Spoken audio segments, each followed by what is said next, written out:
आप ये नहीं कह सकते कि मैं नहीं बोऊंगा। ताजुब की बात है ना, मेरा खेत पर मैं क्या बोऊंगी ये वो बताएगा। दूसरी बात, उसके से हमारे पास तो पैसे आ रहे होंगे और हमारे को जब लगेगा कि भाई मैं कितना, ना तो मंडी आसपास, ना कोई खरीदार इसका, ना या कंपनी मेरे पैसे देने लग रही, ना कंपनी आगे खरीदने लग रही, और ये कह रहे हैं कि भाई तू ये गेहूँ नहीं फलानी चीज को, तो इससे अच्छा है कि इस जमीन को बेच दूं क्योंकि पैसे ले रखे हैं।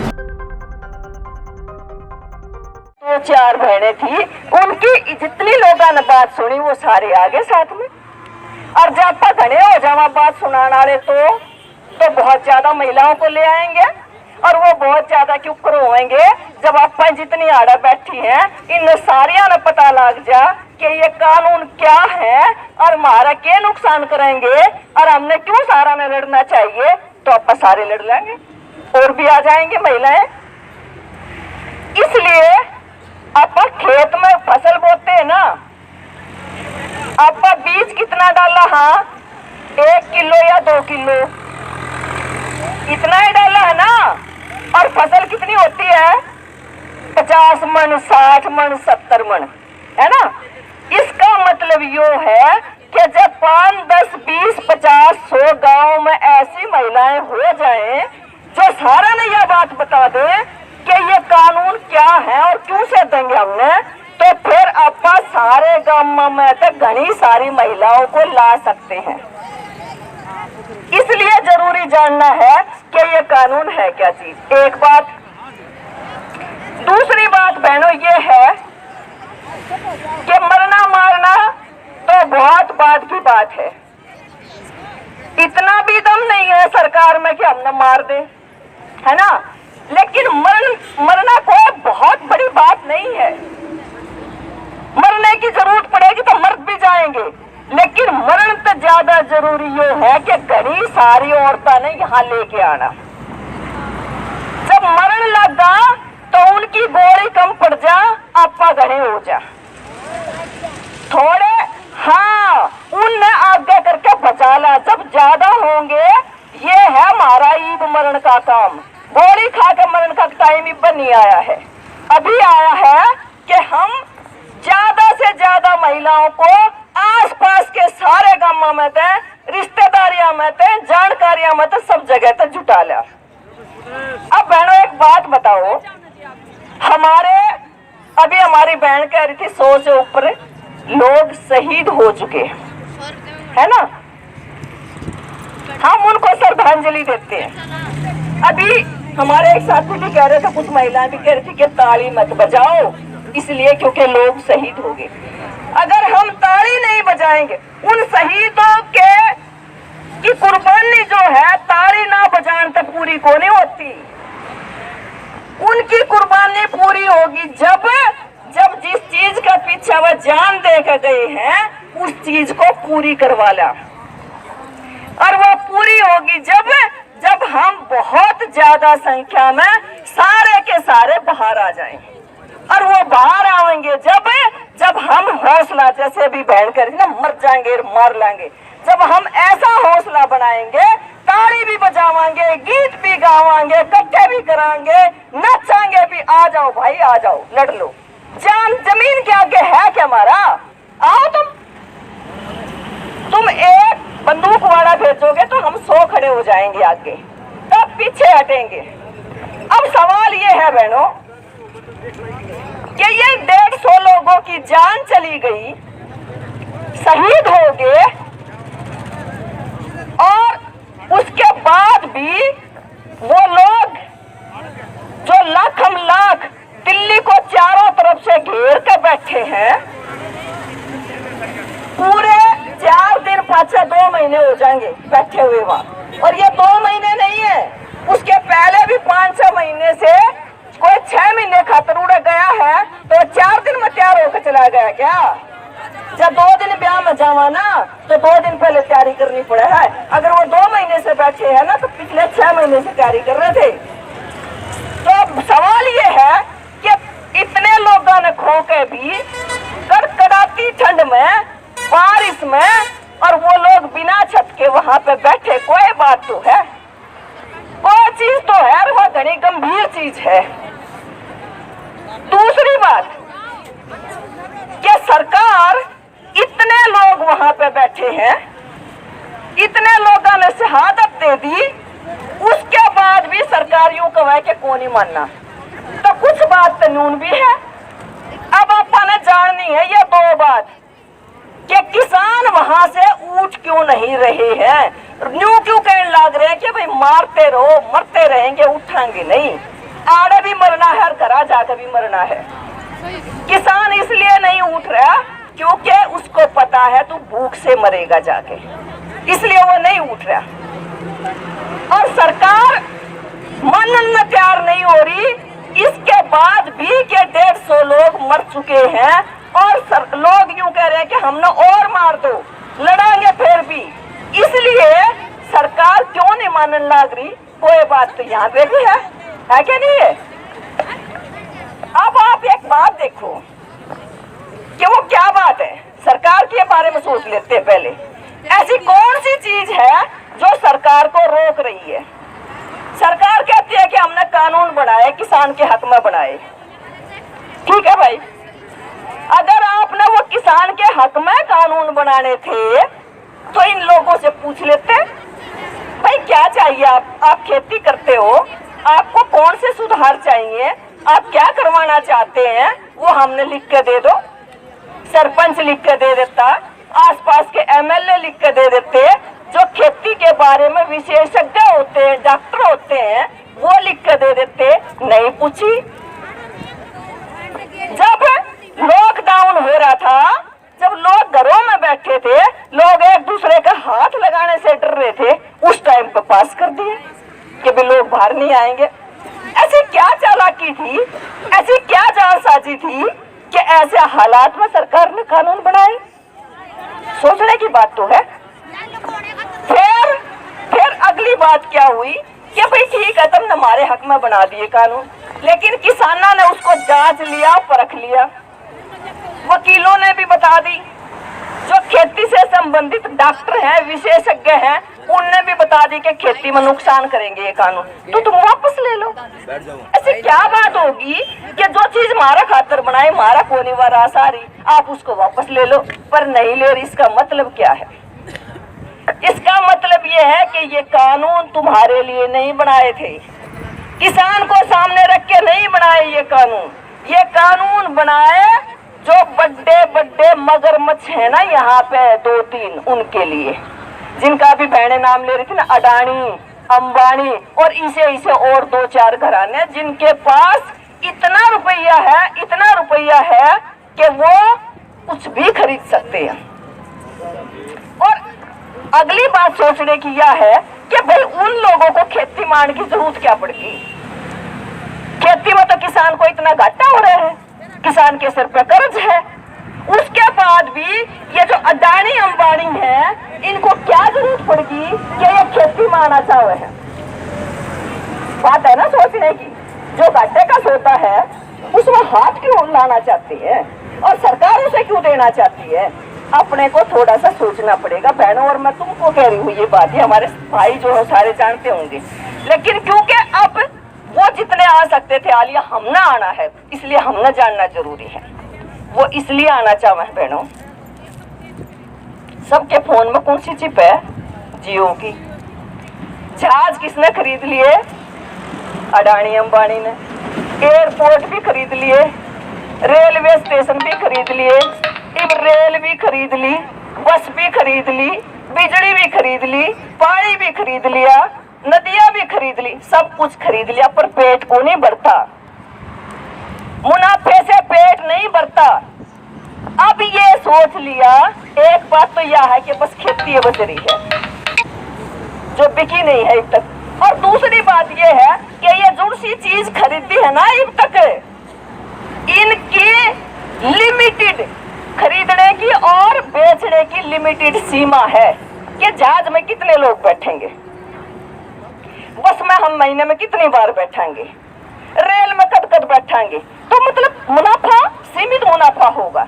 लेकिन खेती एक ऐसी चीज है, रोटी तो सब न खानी पड़ेंगी जिंदा रहने के लिए। इसलिए अब ये जब लॉकडाउन चल रहा था और पिछले 2-4 साल से जब से मोदी बना है, तब से ये बात चल रही थी कि बाकी सारा तो हमने बेच दिया, ले लिया, अब खेती चाहिए हमने, इसलिए कानून बना दिए।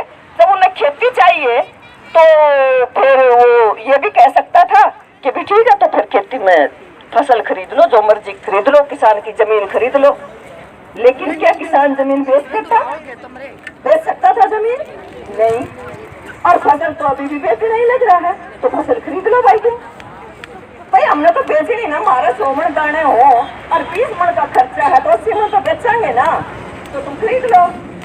लेकिन उन्होंने कहा ऐसे नहीं खरीदना, कुछ कानून बनाओ, कानून बनाओ जब हम खरीद सकते हैं। अब कानून कौन से? अभी 3 लाइन में बताऊंगी बस मैं, क्योंकि ये तीनों बात तुमने सारा ताई बतानी है, गांव में जाकर सारी भाना ताई बतानी है, और पत्रकार आओगे उन ताई भी बतानी है। जब ये जो अडानी अंबानी है, जिनने सब क्यों गटक लिया, भीतर नहीं भर रहा, उनने जब यह कही कि अभी हमने खेती पर छापा मारना, खेती दे दो, तो फिर यह भी कही कि कुछ इसे कानून बना दो कि इनके किसानों के गले पे सारे टाइम हमारा पैर रहे, उठा रहे, सांस ही नहीं काट सके, वो कानून बना दो।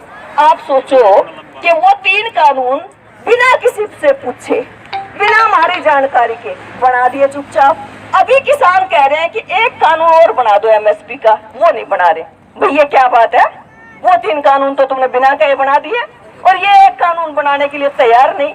ये कानून क्योंकि किसानों के हक में है, और वो मैंने पहले कहा कि वो 3 कानून किस खातर बनाए हैं? अडानी अंबानी खातर, और इसे और 2-4 खातर। अब ये कानून क्या है? उन्होंने कहा कि किसान अपनी फसल मंडी में बेचता है, और मंडी के कुछ कायदे कानून हैं। बेशक वहां भी हमारी लड़ाई रोज रहा करती, क्योंकि आड़ती हमें परेशान करते, लेकिन उसके बावजूद एक सीमा थी, एक लाइन खींच रखी थी कि यहाँ तक तो बेचना ही पड़ेगा। अगर 1500 का रेट है तो 1500 पे खरीदना ही पड़ेगा, मंडी के थ्रू ही बेचा जाएगा। एक बात। दूसरे, कहीं पे भी किसी से भी खरीदने के लिए नहीं था, कानून था कि किसान कहीं पर भी अपनी फसल बेच सकता है। अभी इन्होंने कानून बनाया, कहते हैं कि किसान कहीं पे भी अपनी फसल बेच सकता है ना। वो कानून पहले था कि किसान अपनी फसल मंडी में भी बेच सकता है, बाहर भी बेच सकता है। आपने देखा होगा ना, यूपी से गुड़ की ट्रैली भर के लोग आते हैं यहाँ पे बेचने के लिए, पंजाब से चावल की ट्रैली भर के आते हैं, राजस्थान से बहुत बढ़िया बाजरा लेके आते हैं, कश्मीर वाले लोग ये काजू बादाम ये लेके आते हैं। कब रोक रखे थे किसने? लेकिन ये कानून था कि किसान देश का कहीं भी अपनी फसल को बेच सकता है, और मंडी में जो बेचेगा उसकी एक सीमा होगी, उस रेट से नीचे नहीं खरीदी जाएगी। अब ये कह रहा है मोदी कि मैंने कानून बना दिया किसान की तभी अपनी फसल को बेचो। ये उल्टा है, किसान अपनी फसल कहीं नहीं बेच सकता। अब ये है कि किसान की फसल कोई भी खरीद सकता। जब मैं बेच सकती थी, अब किसान की फसल कोई भी खरीद सकता है। अब इससे नुकसान क्या होगा? अब कह देते ना कि ठीक है कि तभी बेच लेंगे, पहले भी बेच लिया करते ना। अब उन्होंने कहा कि ये कानून हमारे लिए बनाओ कि हम कहीं से भी फसल खरीद सकते हैं, किसान की फसल कोई भी खरीद सकता है। मंडी में जाने से पहले अगर मेरे पास पैसा है तो मैं खरीदूंगी फसल, और मेरे से ज्यादा अगर इसके पास पैसा है तो ये खरीदेगा वो फसल, और अगर इससे भी ज्यादा उसके पास है तो वो खरीदेगा फसल। अब ये होड़ मचेगी कि कौन पहले फसल खरीदेगा। अब ठीक है, अब ये भी हो जाएगा कि भी चलो ठीक है बेचनी है हमारी तो और जल्दी बिक जाए ना। अभी वो 1 साल तक 2 साल तक ऐसे जल्दी मचाएंगे, जिसके पास घना पैसा होगा वो घने पैसे में 1 साल फसल खरीदेगा। उससे क्या होगा? मैं सोचूंगी भाई मेरे पास इतना पैसा तो है नहीं, मैं तो खरीद नहीं सकती। वो भी सोचेगी इसके जितना पैसा तो मेरे पास है नहीं, इतनी महंगी तो मैं नहीं खरीद सकता। तो हम सारे वहां से अपना रास्ता बदल लेंगे, और जो मंडियों में बेचा करते तो मंडियों में जब फसल जाएगी नहीं तो मंडी भी खत्म हो जाएंगी। अब अगले साल मेरी मर्जी है, क्योंकि मेरे पास पैसा है, मेरी मर्जी है कि मैं 1500 वाले गेहूं को 1400 में खरीदूं, 1200 में खरीदूं, 800 में खरीदूं। ये एक कानून है, मैं एक ही लाइन में बता रही हूँ कि सरकार कह रही है ये किसानों के लिए कि किसान कहीं भी फसल बेच देगा ना, ये कानून है कि किसान की फसल कोई भी खरीद लेगा और कहीं से भी खरीद लेगा और ऊपर तक कितनी भी खरीद लेगा। ये किसान के लिए नहीं, ये किसी के लिए बनाया है। और किसी में कौन खरीदेगा? अडानी और अंबानी, वो खरीदेंगे। फिर उन्होंने कहा कि चलो ये कानून तो, क्योंकि अगर ये कानून नहीं बनता तो फिर रजिस्ट्रेशन चाहिए, दूसरी स्टेट में जाने के लिए मंडी चाहिए, मंडी के कर्मचारी चाहिए, पल्लादार चाहिए, ये कुछ भी नहीं करना, ऑनलाइन खरीदेंगे। अब ऑनलाइन हमें तो करना नहीं आता कुछ भी, तो ये कर दिया। किसके लिए बनाया? अडानी अंबानी के लिए, कि तुम कहीं से खरीदो, कितनी खरीदो, कैसे खरीदो। ठीक है जी, ये कानून बन गया। फिर उन्होंने कहा कि इस एक कानून तो कोई नहीं बात बने, एक और बनाओ। वो कौन सा कानून? फिर बोले या भी कह दो कि कितनी भी फसल खरीद ला, कितनी भी। अब कितनी भी तो हमने नहीं लाता कि खरीद लो भाई, हमने तो जो बेचनी है तो बेचनी है, खरीद लो, कितनी भी खरीद लो। कितनी भी खरीदने का मतलब ये है कि उसके साथ एक और कानून बनाओ कि कितनी भी खरीद कर इकट्ठी कर लो, इकट्ठी कर लो। अब ये बार बार टीवी पर जब बहस चलती, कहते हैं तो किसी किसान इकट्ठी कर लो, छोटा व्यापारी इकट्ठी कर लो, इकट्ठा तो कोई भी कर लो। एक कानून था पहले कि बहुत ज्यादा कोई भी चीज जो जीवन की चीज है, दाल, चीनी, आटा, जो ना जिंदा रहने के लिए जो चीज चाहिए, उनको कोई भी जरूरत से ज्यादा गोदामों में बंद नहीं कर सकता था। ये कानून था।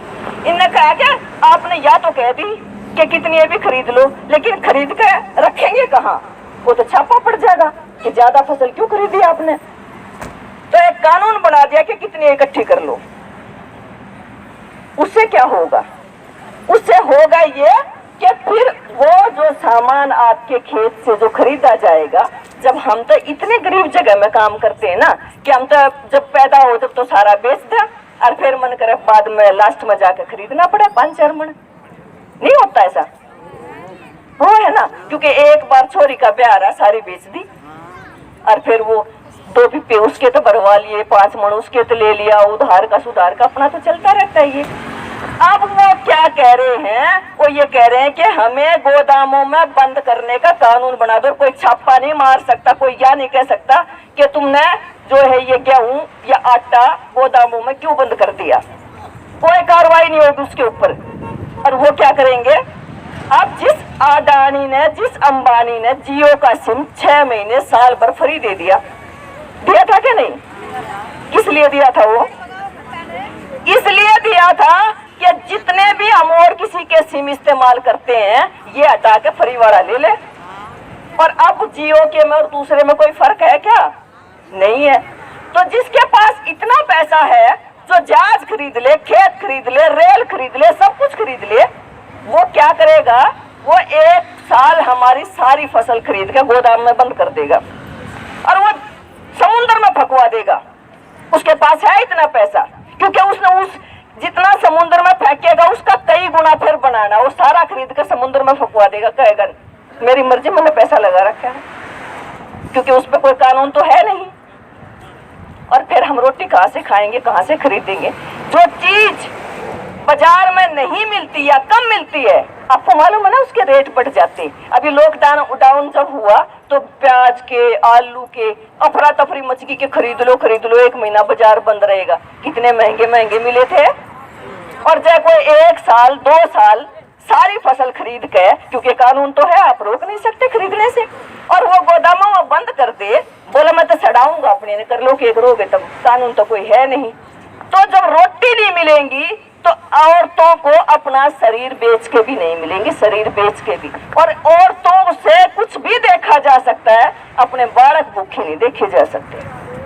जब उसके पास रोजगार नहीं है, कुछ भी नहीं है, तो वो अपना शरीर बेचने को उतारू हो जाती है। वो ये सोच के कि ये बच्चा मैंने पेट फाड़ कर जन्मा है, इसको मैं भूखा नहीं रख सकती। तो ये दूसरा कानून बना दिया कि आप जितना मर्जी खरीदो, जितना मर्जी बंद करके रखो, तुमने कोई कुछ नहीं कहेगा। 2 कानून हो गए। एक कि किसी को भी बेचो ना, कोई भी खरीदो और कितना भी खरीदो। तीसरा फिर उन्होंने कहा कि भाई ये तो कानून बना दिया कि कहीं से भी खरीदो और कितना भी खरीदो और बंद भी करके रख लो, पर ये बताओ कि किसी का 1 किला जमीन है, किसी का 2 किले जमीन है, किसी का 6 किले जमीन है, भाई हम सबके तो खरीद कितने फिरांगे क्या? हमने तो ऑनलाइन खरीदना है। तो क्या हुआ? तो एक तीसरा कानून और बनाओ, कॉन्ट्रैक्ट फार्मिंग, समझौता खेती। अब वो समझौता खेती क्या है? वो तीसरा कानून याद रहेंगे ना, एक कितना भी बेचो कितने भी बेचो ना, इसका उल्टा कोई भी खरीदो कितना भी खरीदो। दूसरा, कितना भी गोदामों में बंद करो। और तीसरा क्या है? कॉन्ट्रैक्ट खेती। कॉन्ट्रैक्ट करेंगे, मैं ये नहीं 1 किला इसके घर पे फसल खरीदूंगा, 1 किले की इसके घर पे, 3 किले की उसके घर पे, 2 किले की उसके, ऐसे नहीं। कोई एक इंजीनियर आएगा, मान लो अडानी को बिस्किट बनाने की फैक्ट्री है, उसका तो सब कुछ है ना, उसको बिस्किट बनाने हैं, वो अपने इंजीनियर को लाके पूछेगा कि मुझे 1000 मन गेहूं चाहिए, बताओ कितनी जमीन में हो जाएंगे? वो कहेगा कि भाई पुरसा गांव पड़ा है यहाँ से नजदीक, मदीना पड़े। वो कहेगा कि सारे मदीने के खेत में 1000 मन गेहूं हो जाएगा। ठीक है जी। तो वो जो है, वो जब आप गेहूं बोएंगे उससे पहले ही आपको कॉन्ट्रैक्ट कर लेगा। कॉन्ट्रैक्ट खेती का मतलब है, वो कहेगा कि ये 1000 मन गेहूं इतने एरिया में पैदा हो गए, सारा मैं खरीदूंगा, बो दो। हाँ, ठेका खेती कह दो उसको। तो जब वो पहले ठेका हो जाएगा तो हम खुश हो जाएंगे, और वो पहले लिख के देगा कि मान लो गेहूं का रेट, वो कहेगा कि मैं बाजार में 20 रुपए किलो है, तो मैं थारा 22 रुपए किलो खरीदूंगा। हम भी खुश है ना कि भी चलो मोड़ तो पहला है बिक गया, सारा बिक गया, और अब तो मौज मस्ती करेंगे पहले से, और 2 रुपये महंगा भी बिक गया।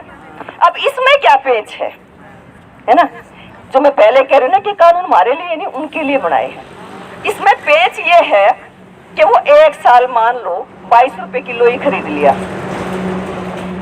2 साल खरीद लिया, तब तक ये जो आसपास की मंडी जहाँ है, जिन मंडियों में कोई जाएगा नहीं, मैंने देख लिया मेरे पास औकात नहीं, इसके पास है घड़े पैसे, तो हमने तो कुछ और करना शुरू कर दिया, मंडी बंद। अब वो 1 साल खरीद गए, अगले साल आपको कहेगा कि भी मैंने पिछले साल आपका लिया था, अब की बार भी मेरा है, आप गेहूं बो। उस गेहूं में पहली बात तो ये है कि खाद भी वही देगा, बीज भी वही देगा, दवाइयां भी वही देगा, उसी के भाव होंगे। ठीक है जी।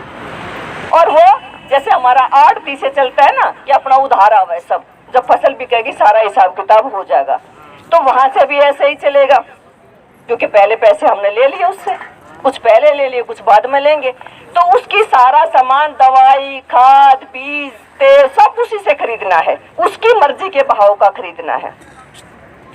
फिर वो कहेगा कि जिस रेट का मैंने आपको कॉन्ट्रैक्ट किया था, ये दाना तो उतना मोटा पुणे, ये तो जी हवा बहुत चल रही, दाना पतला, इसकी रंगत बढ़िया नहीं है इस गेहूं की, मैं नहीं खरीदता, मैं तो इसको 15 रुपए किलो खरीदूंगा। तो सवाल ये है कि जब वो कानून ये कहता है कि अगर आपके साथ ये समझौता हो गया कि 25 रुपए किलो खरीदेंगे या 22 खरीदेंगे, और वो कह रहा है कि मैं तो 14 में लूंगा, तो बढ़िया गेहूं नहीं है, तो आप कहीं नहीं जा सकते, आपको देना ही पड़ेगा। आपकी कोई शिकायत, कोई एप्लीकेशन कुछ भी नहीं है, आपको वो 14 में ही देना पड़ेगा। और अगली बात, आप ये भी नहीं कह सकते कि भाई ठीक है 14 में भी नहीं देता, मतलब ये भी नहीं कह सकते आप, आपको देना ही होगा। दूसरी क्या बात है, उसका मन बदल गया कि मेरे को गेहूं नहीं चाहिए, भाई अपने गांव के खेता में तो किसी ने चने बो रखे हैं, कोई 2 किले गेहूं के हैं, आधा किला बरसम का है, कोई 1 किला सरसों का है, 20 तरह की फसल बोए हैं। मतलब हमारे तो घर ऐसे है ना जो पूरे के पूरे इंडिपेंडेंट है, सारी चीज घर में होती है, तेल भी लकड़ गया, खड़ भी बन गई उसकी, चना की गोचड़ी भी बन गई। वो कहेगा कि गेहूं बोने हैं, लेकिन अगले साल उसका इरादा बदल गया, वो कहेगा कि गेहूं नहीं जी, आप इसमें बाजरा बो दो, जवार बो दो, कुछ और बो, जो उसको चाहिएगा वो बो।